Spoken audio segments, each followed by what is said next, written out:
So how come elderly Fernando can charge like a locomotive, and I'm short of breath after a second flight of stairs? What does he have that I'm missing? I thought about it, and I realized that if I can identify that difference, I just might find the way to escape the infamous exit ramp. We have a certain reservoir of stem cells to replace those cells that become irreversibly damaged through those mechanisms like reactive oxygen species, short telomeres, DNA breakage. So we have these stem cells that are protected in certain hiding places in our body. How do we coax them out? And if we coax them out too frequently, do we reduce the reservoir of stem cells? Mm-hmm. So my pet project is to look at what are the genes that really preserve these stem cells so that we can use them in late age. FOXO is one of those genes that helps to decide whether a cell should become senescent and stop dividing to reduce the likelihood of cancer, or should it just go ahead and die through apoptosis, or should it be preserved? Is there enough left in this cell that we can preserve this cell for a few more cell divisions? Throughout one's life, cells accumulate small injuries to their internal machinery, and these have to be continuously repaired. In youth, the renovation goes quickly and efficiently. I can still remember that glorious feeling of being immortal. In fact, not many things short of a bullet could kill me. My body stood up to bacterial assaults, viral infections, intoxication, and whatever else the environment threw at me. All damages were quickly repaired, and competently, like it had never happened. My stem cells were always eager for some action. But as we age, the balance between tissue damage and repair shifts. I feel mortal now. My body repairs start falling behind injuries, and attacks by the hostile environment never stop. This is what aging is about. We run out of replacement cells and the power to carry out our renovations. One's personal decay is defined by the failure to keep up with the tissue repair schedule. In effect, the restoration projects pile up like the Soviet fleet overhauls, forcing the body to shut down less vital function. Muscles disappear, romantic life suffers, memory fails. Those are the very upsetting symptoms for sure, but frankly, one can live with this misery. So, when something has to give, the less vital functions go overboard with a splash, so that the heart can keep pumping, and lights do not go out in the brain completely. This has been happening forever. Fate, God's bad temper, I wondered about that for a while. That's like asking if entropy is pre-programmed. And yeah, the physics of our universe state that aging is the natural course of everything. Whatever it is, vigorous and bright men have always been changing into senile senior citizens. A king or a peasant, not much could be done about that. Then I came across an article which stated clearly, quote, age-related decline is not invariably fixed, but can be modified by augmenting stress resistance through the conserved signaling pathways. Not invariably fixed. I like that. Yeah, that opens some possibilities. There might be a service road to take me back to the freeway after all, before the dreaded exit leads me away to the ancient bull's pasture. Like entropy. Well, we've gathered these molecules together. What's holding them together? Nothing. Just those weak forces are holding them, and they fall apart. Same thing with aging. Entropy. Entropy is the enemy that inspires the universe to break my body into its simple components. Nothing personal, It has the same designs for my friend Fernando and even for my car. Eventually, it will win, of course. But I'm tempted to put up a serious rear guard resistance. The beastly entropy understands only one argument: force. More precisely, it responds to the energy I generate. Now, as long as I can produce enough high-powered juice, I can maintain my current body structure and last another while. But I want to actively live my life, function. That'll be extra items in my energy balance. The costs are adding up fast. My power war chest better be hefty. Fortunately, energy is not difficult to find in the land of fast food.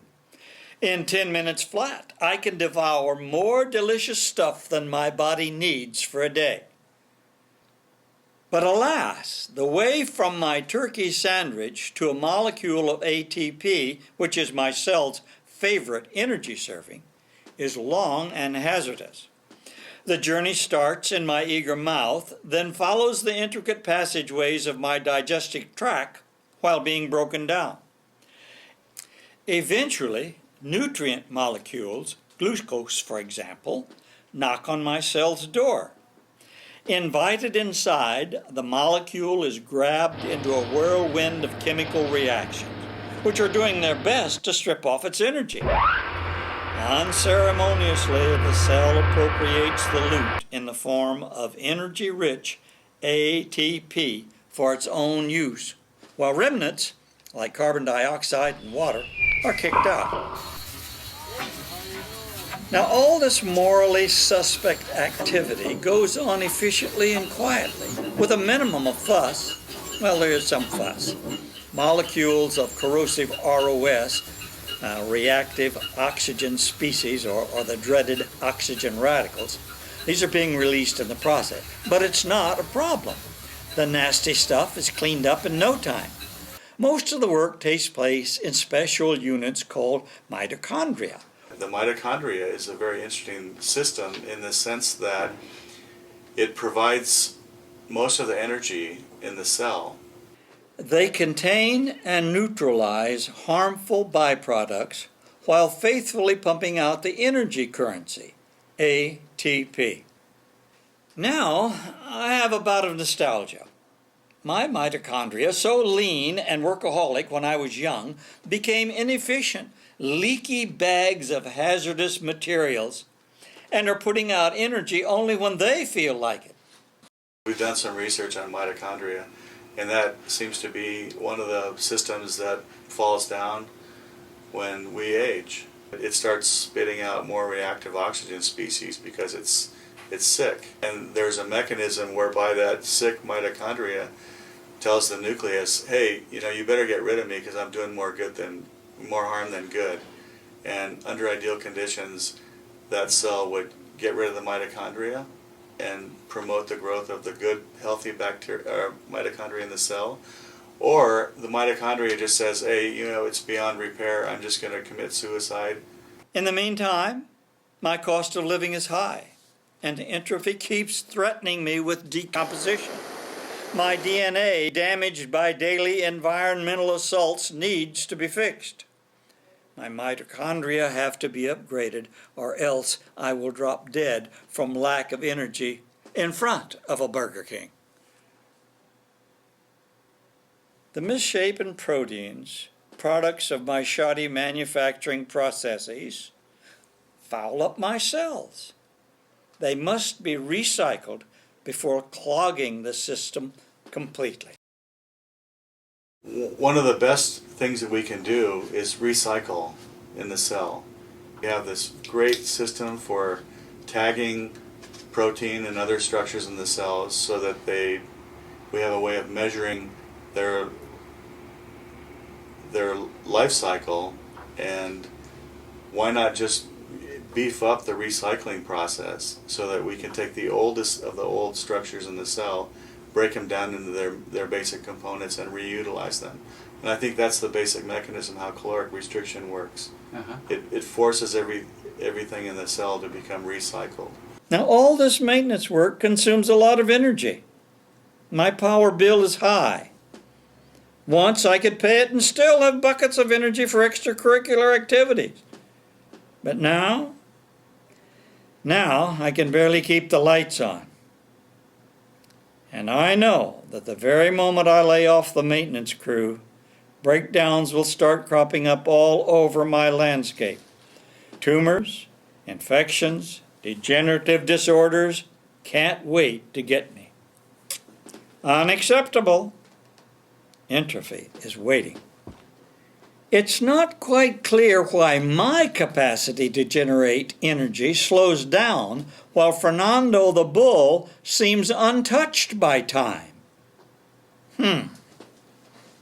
Perhaps his parents were selected with more care than mine. Maybe his telomeres, the nucleotide clumps hanging like bumpers on chromosome ends, are longer and sturdier. They protect chromosomes during cell replication. But every time a cell divides, they pay with their own bodies, becoming shorter. And when they're short enough, that's the end of cell division. The Grim Reaper is close. Is there a way to keep my telomeres on the long side? What would it take to grow them a bit? You activate telomeres and you can get cancer. Cancer, when it becomes malignant, has active telomerase. So do you want to do that? I don't think so. Yeah. I think better off letting telomerase kind of work hand in hand with DNA repair so that they kind of gauge the cell, how old the cell is getting, and you can't just fix one part of the cell. You can't just put new tires on an old car and hope it's going to run fine. Stress, bad food, radiation. Each nasty facet of life seems to be bent on hammering our telomeres. It's a good thing to have them long and sturdy from the start. And Fernando, unlike me, apparently got a perfect set. He was bred for nothing else but energy and aggression. His mom and pop would be turned into hamburger when young if they were not a pair of fire-breathing monsters. In effect, even now, at the upper limits of his natural life, Fernando churns out enough power to accelerate his ton of meat across the pasture 0 to 20 in a few seconds, lip-syncing the Toreador aria. Clearly, my power plant had been put together from inferior materials, something I can complain about only to my parents. My plant is losing capacity to generate enough juice to run all my systems. Can that be fixed? I certainly would like to know how those guys are getting their hijinks. A solution to the slowdown of my energy generation would be more relevant to Project Exit than the whole library of articles about sex hormone supplementation. Once my cell's metabolism is fixed, I'm not that worried about my testicles. But until we know more about our metabolism's small print, the best we can do is to bend those signaling pathways through some natural process. The article I mentioned makes it as clear as a green light on a highway entry gate. Mother Evolution gave us a tool to a longer and healthier life.